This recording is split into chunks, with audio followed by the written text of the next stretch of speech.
समस्त को स्वागत करुच्ची नुआ वीडियो को। एक सकाळ मो हृदय मध्य अजଣା आकृष्टि जगाईदेला। आकाश धूसर हृदय किंतु शांत। मु बाइक चढ़ी बाहर पड़ली। सेठी कौन सी दिग नथिला, केवल एक अनुभूति थिला जे आज किछि निजर गोटे खोज मिलिबो। ताले पाख जंगल शांत गाँ गुड़ी को देखिकी माने एमती लगुला जे प्रकृतिर सतरे श्रृंगार रूप को देखी पारुथली। यात्रा चलता मन भीतर। मु अप्रत्याशित भाव में सौंदर्य भितर रहीगली। ए दृश्य को मुझे केवल देखिपार नी, एठार अनुभव करुँगी। मन भीतर एक चित्र गणित होता। मुझे भाविली कहीं सुंदर प्रकृति को कहीं निज चित्र मध्यम धरी न रखी। से मुहूर्त में मोर स्केच बाहर कली, पेंसिल बाहर कली एवं धीरे धीरे आकृति देली। पहाड़, जल, गछ एवं आकाश प्रत्येक रेखा मो मनरे किसी शब्द एवं बहुत किसी अनुभूति दौला। तापर भाविली याकू वाटर कलर रे न कले केमती भल लगे। तो ये दृश्य उपयुक्त माध्यम मत लगिला। खास कर दृश्य ही निज माध्यम को आउ थे परिप्रकाश करने समय आसला। तापर मु बुझीपारि जे यात्रा केवल गंतव्य पर्यंत नुह, यह एक अंतर्जात निर्माण यात्रा। ये वीडियो रे आप देखिपे फास्ट किसी स्केच जोटा कि आउटलाइन से निहाती जरूरी अटे प्रत्येक स्केच रे। तो से दूर पहाड़ को देखिकी किछि किछि रेखा माध्यम टाणी धरली पेपर दिहरे एवं से दूर गछ गुड़ी को सतरे देखिले एमती लगुला जे एथिरे केते डिटेलिंग अच्छी। गोटे गोटे जिनसर प्रत्येक जिनसर बहुत डिटेलिंग थाए। तो पानी आने गली जेहेतु वाटर कलर मीडियम वाटर रो, तो कहीं वाटर कलर को मु चूज कली कहीं ना वाटर कलर बहुत अल्प समय भितर बहुत बढ़िया आउटपुट आसी थाए एवं सुंदर भी मध्य लगी थाए। एकाठी बसी पड़ी से चित्र करने एवं हल्का हल्का कलर स्टार्ट करी आस्ते आस्ते गछ को मु आकृति देली। समस्त कलाकार निज निजर पॉइंट ऑफ व्यू थाए। मुझे कौन सी रियलिस्टिक कि आगुरी भी केबे लाइट वाटर कलर केबे करिनी। आपण मैंने समस्ते जानी थे पेंसिल एंड चारकोल ए सब भितर मु रही जाए, किंतु बेले बेले कलर भी मत भल लगे करने।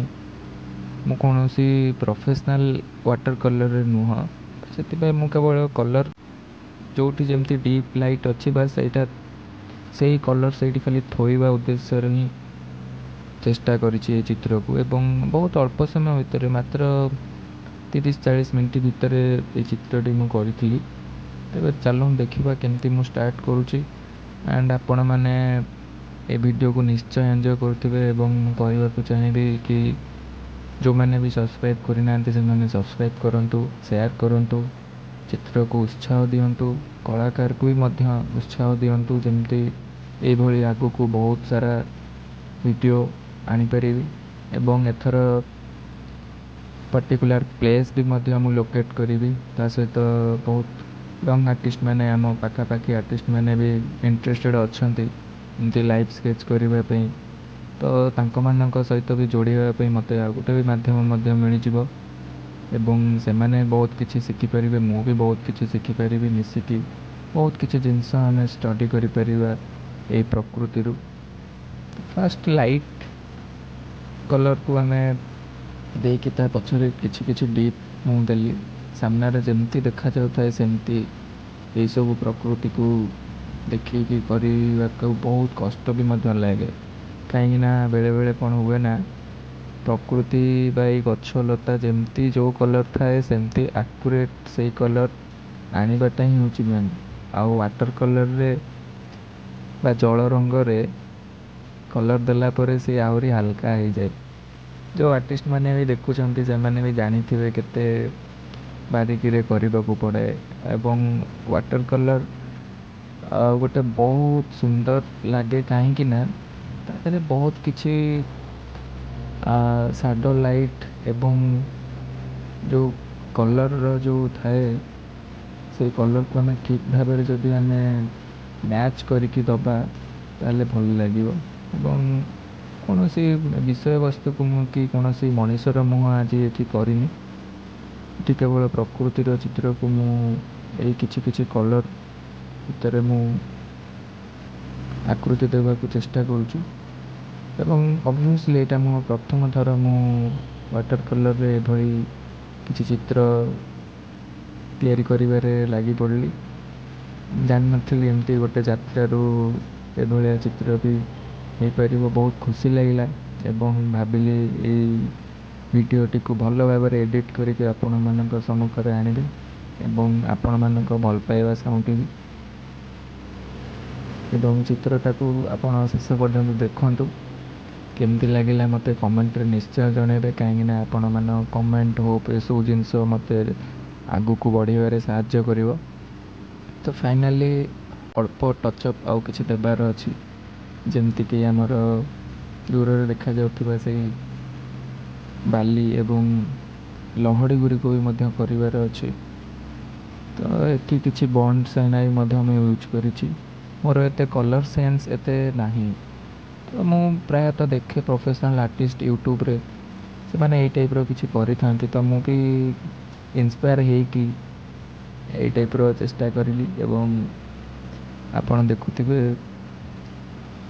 ହାଲକା ହାଲକା ବର୍ଷା ପାଗ ବି ଅଛି, ସେଥିପାଇଁ ଲୋକମାନେ କେହି ନାହାନ୍ତି, ନିକାଞ୍ଚନ ଏବଂ ଅଳ୍ପ ଅଳ୍ପ କାମ ବି ଚାଲୁଥାଏ ପଛପଟେ।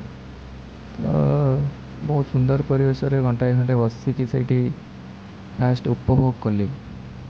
ଟୋଟାଲି 2 ଘଣ୍ଟା ଭଳିଆ ରହିଥିବି କି 1.5 ଘଣ୍ଟା ଭଳିଆ, ଘଣ୍ଟାଏ ଉପଭୋଗ କଲା ପରେ ଚିତ୍ରଟି ଷ୍ଟାର୍ଟ କଲି। ଏବଂ ମୁଁ ଜାଣିଛି ଏ ଦିଗରେ ମୁଁ ପୁରା ପ୍ରଫେସନାଲ୍ ନୁହଁ ଏ ୱାଟର୍ କଲର୍ରେ। ତ ଅବଭିୟସ୍ଲି ମିସ୍ମ୍ୟାଚ୍ କ'ଣ ମୁଁ ତ ଜାଣିନି, କିନ୍ତୁ ମୁଁ ମୋର ବେଷ୍ଟ ଦେଇଥିଲି। ଆପଣମାନେ କମେଣ୍ଟ କରିବେ ଆଉ କେଉଁ ପ୍ଲେସ୍ରେ ମୋତେ ଗଲେ ଭଲ ଭ୍ୟୁ ମିଳିପାରିବ ଏବଂ କେଉଁମାନେ ବି ମୋ ସହିତ ଇଣ୍ଟରେଷ୍ଟେଡ଼୍ ଅଛନ୍ତି ସେମାନେ ମଧ୍ୟ ମୋତେ ଜଣାଇବେ। ତ ଶେଷକୁ କିଛି କିଛି ଡିଟେଲିଂ ମଧ୍ୟ ଦେଇକି, ଅଳ୍ପ ବେଶୀ ମୁଁ ଏଥିରେ ଡିଟେଲିଂ ଦେଇପାରିଲିନି, କାହିଁକିନା ମୋ ପାଖରେ ଜିରୋ ବ୍ରସ୍ ନାହିଁ କି ଆଠୁ ପତଳା ବ୍ରସ୍ ନଥିଲା। ହଜିଯାଇଛି ମୋ ବ୍ରସ୍ଟା ଆକ୍ଚୁଆଲି।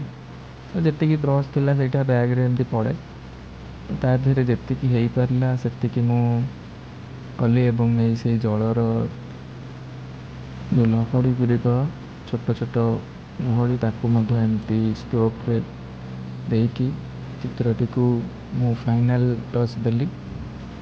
ଆପଣମାନଙ୍କୁ ଏ ଭିଡ଼ିଓଟା କେମିତି ଲାଗିଲା ମୋତେ ନିଶ୍ଚୟ ଜଣାଇବେ। ଆଗକୁ ମଧ୍ୟ ଟ୍ୟୁଟୋରିଆଲ୍ ଭିଡ଼ିଓସ୍ କିଛି ବି ମଧ୍ୟ ମୁଁ ଆଣିବି ଏବଂ ଯେଉଁଟାକି ହେଲ୍ପ କରିବ ୟଙ୍ଗ ଆର୍ଟିଷ୍ଟମାନଙ୍କୁ ଗ୍ରୋ କରିବାରେ। ତା ସହିତ ବହୁତ ଜିନିଷ ଅଛି ଆମେ ନେଚର୍ ଠାରୁ ଶିଖିପାରିବା ଏବଂ ନେଚର୍ ବହୁତ କିଛି ଜିନିଷ ଆମକୁ ଶିଖାଇଥାଏ। ଏଇ ଚିତ୍ରରେ ମୋତେ ପ୍ରକୃତି ଏଇ ଜିନିଷଟା ଶିଖାଇଲା ଯେ କୌଣସି ଚିତ୍ର କରିବାକୁ କୌଣସି ପର୍ଟିକୁଲାର ପ୍ଲେସ୍ ଦରକାର ନଥାଏ।